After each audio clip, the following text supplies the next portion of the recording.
Magandang araw po, magandang araw sa lahat, sa ating mga suki ulit. Thank you sa suporta ninyo. Shout out po sa lahat. At ito, hindi tayo magtagal. Bigyan natin reaction itong si General Torre na itong NAPOLCOM, itong National Police Commission ay nagkaroon yata sila ng problema nito ni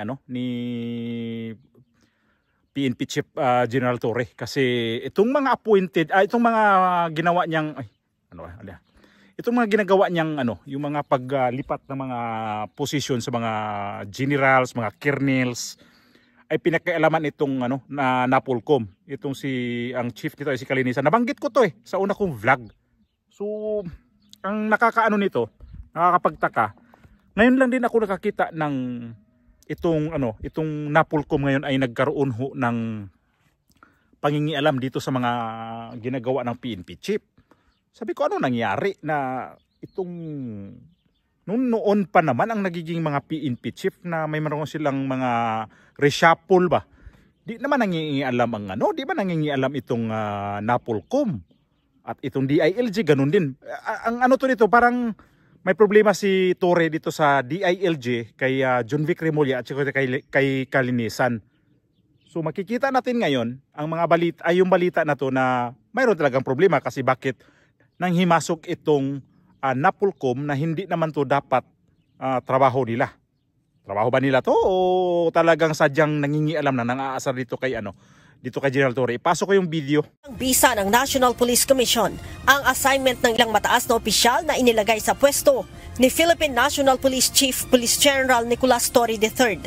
Sa dokumento o Resolution Number 2025-0531 na nakuha ng UNTV, inatasan ng NAPOLCOM ang pamunuan ng PNP na i-recall o baliwalain at i-modify ang inilabas na order ng PNP sa ilang third-level officers ng pambansang pulisya.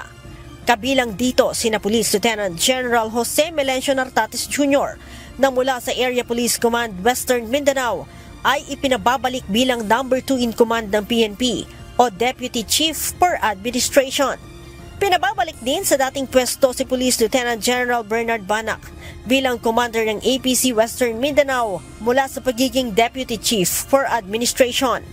Kasama din sa ipinare-recall ay si Police Brigadier General Paul Kenneth Lucas na ipinwesto ni General Torre bilang Deputy Regional Director for Administration ng National Capital Region Police Office mula Direktor ng Police Regional Office 4A o Calabarzon. Bukod sa pagbawi ng posisyon, nais din ng NAPOLCOM na ipwesto sina Police Major General Robert Alexander Morico II mula Commander ng APC Visayas patungo ng National Capital Region Police Office bilang Direktor. Police Major General Anthony Abirin mula sa pagiging Direktor ng NCRPO papunta naman sa Criminal Investigation and Detection Group bilang Direktor. Police Brigadier General Christopher Abrahano na mula sa CIDG patungo ng APC Visayas bilang Officer in Charge. Si Police Brigadier General Jack Wangki mula sa pagiging Regional Director ng Pro-4A bilang Deputy Regional Director for Administration ng NCRPO. Si Police Brigadier General Romeo Macapaz na mula sa Regional Director ng Pro-12 ay ipinalilipat sa Personnel Holding and Accounting Unit o PHAU. Mula sa pagiging XO ng APC Visayas, nais ng NAPOLCOM na gawing Regional Director ng Pro-12 si Brigadier General Arnold Argente. Habang mula Director ng Highway Patrol Group ay nais na ilagay sa PHAU si Police Brigadier General William Segun. Si Police Colonel Hansel Marantan mula sa pagiging Acting Chief ng Peace Process and Development Center ng Office of the Chief PNP papunta sa Highway Patrol Group.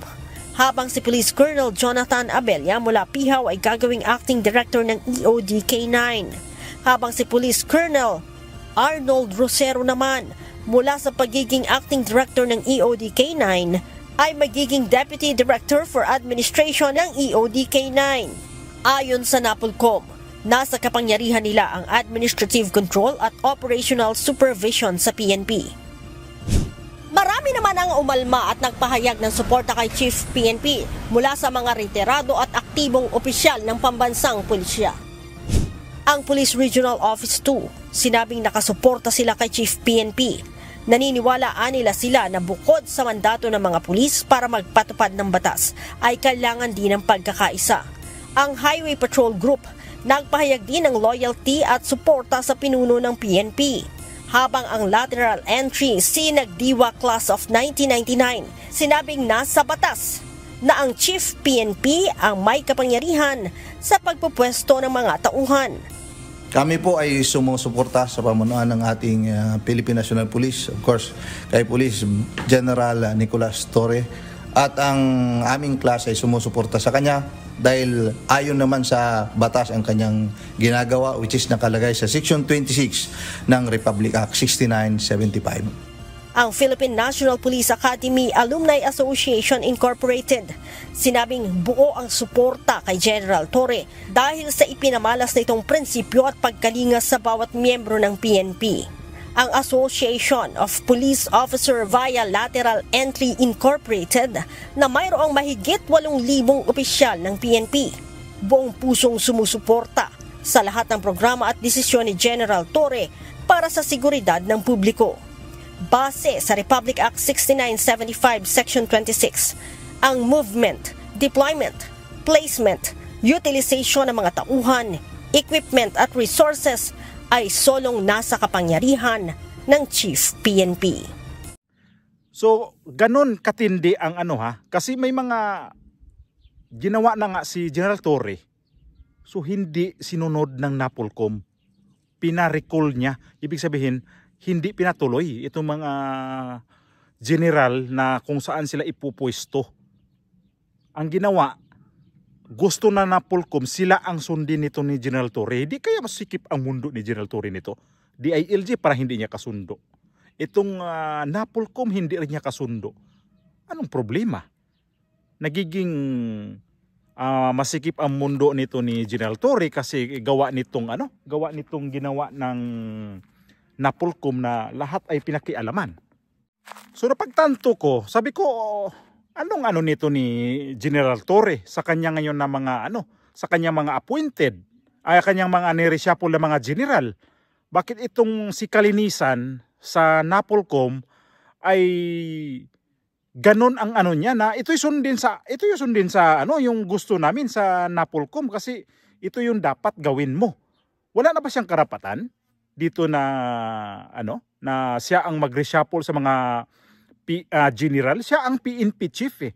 Dapat siguro para sa akin pagkaintindi ko, ako ang PNP chief halimbawa, ito i-reshuffle ko to, tapos ganyan, niya, siya ang PNP chief nga eh. Tapos titingnan ng NAPOLCOM o kaya DILG, sige, yan, yung DILG ang mag-direct, utusan itong itong si General Torre.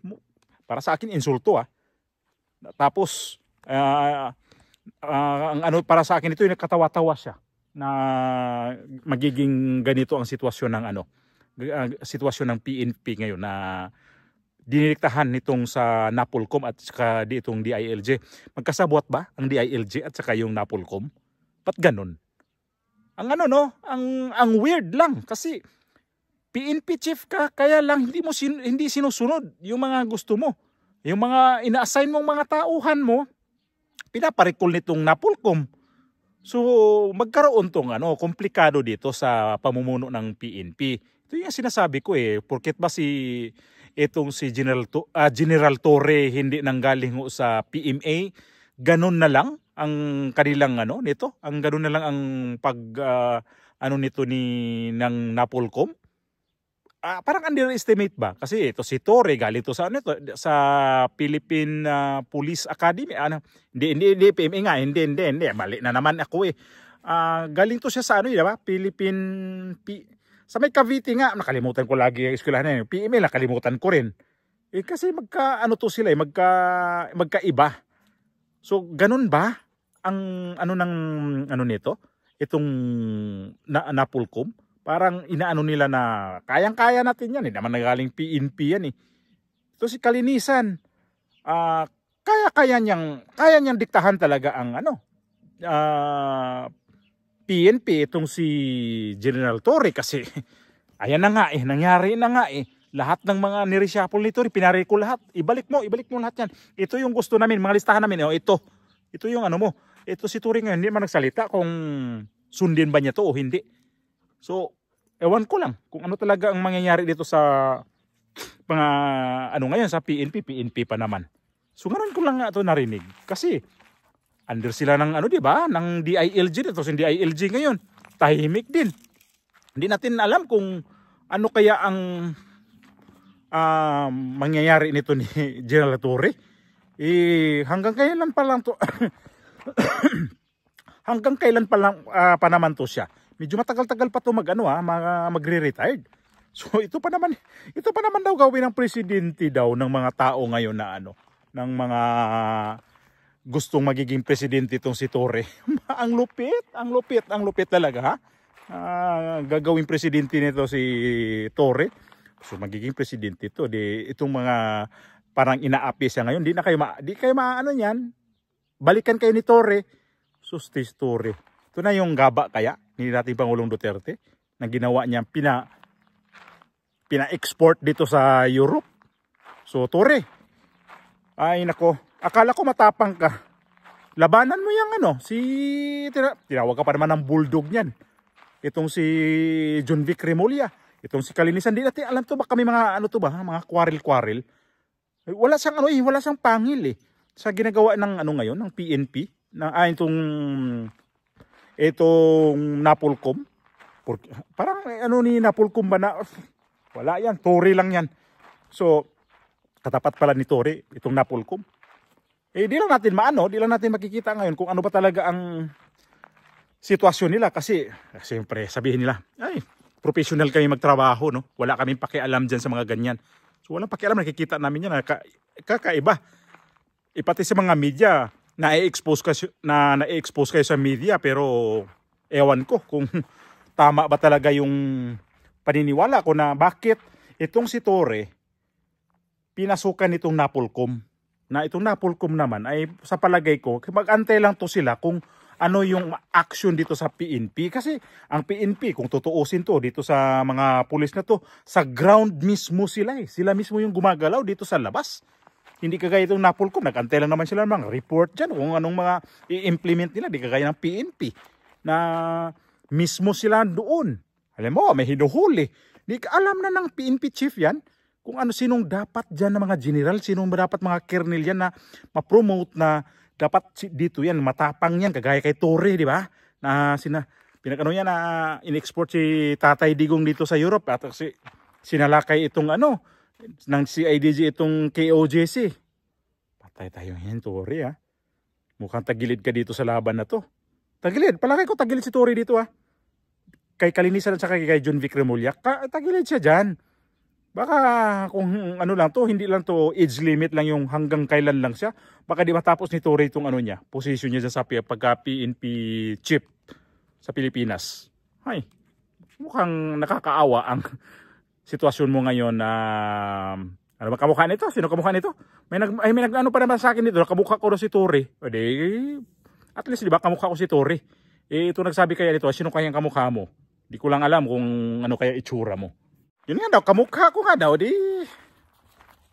Bahala ka na kung kamukha kami ni Torre, di. Buti na, di ko nagiging general din. Di kamukha namin to kamukha ko si Torre, di ka magkamukha na kami ni Diwata, ganun ba yun? Di nga, sabi ko nga, ano ba talagang itsura kaya dito nag-comment sa akin dito? Meron nag-comment sa akin, kamukha ko daw si Torre. Ay, nakuntawa na lang ako sa inyo dyan. Di kamukha, di. Okay lang, at least, may kamukhang tao.